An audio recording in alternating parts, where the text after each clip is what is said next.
আজকে রয়েছে বাঙালিদের একটা ভীষণই শুভ অনুষ্ঠান অক্ষয় তৃতীয়া। আমি শুনেছি অক্ষয় তৃতীয়ার দিন নাকি যেটা কেনা হবে বা যেটা দান করা হবে সেটা নাকি চির অক্ষয় হয়ে থাকবে। তাই তো বরের জন্য নতুন জামা কাপড় কিনেছি আর সেটা বরকে পরাবো আর আমি পরবো এই নতুন ড্রেসটা। কেমন লাগছে আমার ড্রেসটা অবশ্যই কিন্তু তোমরা জানিও। আর এই যে কালারটা দেখতে পাচ্ছ এই কালারটা আমি অনেক দিন ধরে খুঁজে তারপর কিনেছি। আর এর সাথে ম্যাচিং করে এই হোয়াইট কালারের ব্যাগটা কিনেছি।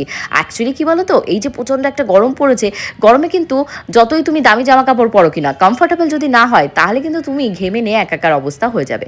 আজকে বেসিক্যালি আমরা তিনজন মিলে যাব একটা জায়গায় ঘুরতে, তাই তো এত সাজগোজে তোড়জোড় চলছে। আজকে আমি যে জামাটা পরেছি এটা কিন্তু আমি আজকে অক্ষয় তৃতীয়া উপলক্ষেই কিনেছি, কারণ আমি ওই যে বললাম অক্ষয় তৃতীয়ার দিন যেটা কিনবো সেটা চির অক্ষয় হয়ে থাকবে। তাই ভাবলাম এই দিনে যদি আমি জামা কাপড় কিনি তাহলে সারাটা বছর সুন্দর সুন্দর জামা কাপড়ও কিনতে পারবো আর তোমাদের সাথে শেয়ারও করতে পারবো।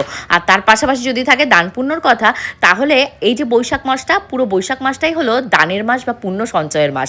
শ্রাবণ মাস বা যেটা থাকে গণেশ মাস, এই সমস্ত মাসের থেকেও নাকি এই বৈশাখ মাসের মাহাত্ম্য অনেক বেশি, কারণ এই মাসে তোমরা যদি কিছু দান করো সেটা নাকি সারা বছর তোমাদের কাছে ফেরত আসবে। তাই তো ভেবেছি আমি আমার সমস্ত রিলেটিভদের ফোন করবো আর ফোন করে অনেক সুন্দর সুন্দর কমপ্লিমেন্ট দেবো, ঠিক যেমন তোমরা আমাকে রিটার্নে এগুলোর গিফট হিসাবে ফেরত দাও। অক্ষয় তৃতীয়ার দিন কিন্তু আমি আরও একটা জিনিস করি, সেটা হলো আমার বাড়ির যারা গুরুজন রয়েছে তাদের পায়ে হাত দিয়ে প্রণাম করি এবং সবাইকে শুভ অক্ষয় তৃতীয়া উইশ করি। সেরকমই আমার প্রিয় ভিউয়ার্স সবাইকে কিন্তু থাকলেও অক্ষয় তৃতীয়ার অনেক অনেক ভালোবাসা।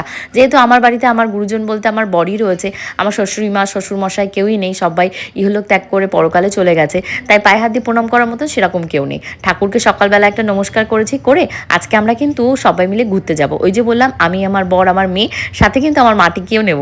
কেন বলো তো, আমি মনে করি এই যে ছোট্ট একটা জীবন, এখানে হাসি খুশি সবাই মিলেমিশে থাকলে যে মজা পাওয়া যায়, একা একা খাওয়া, একা একা চলা বা একা একা পড়ার ভেতর সেই মজাটা নেই। ফাইনালি আমরা টোটোতে উঠে পড়েছি এবং পরবর্তী ব্লগে তোমাদেরকে শেয়ার করব আমরা কোথায় যাচ্ছি আর কেনই বা যাচ্ছি।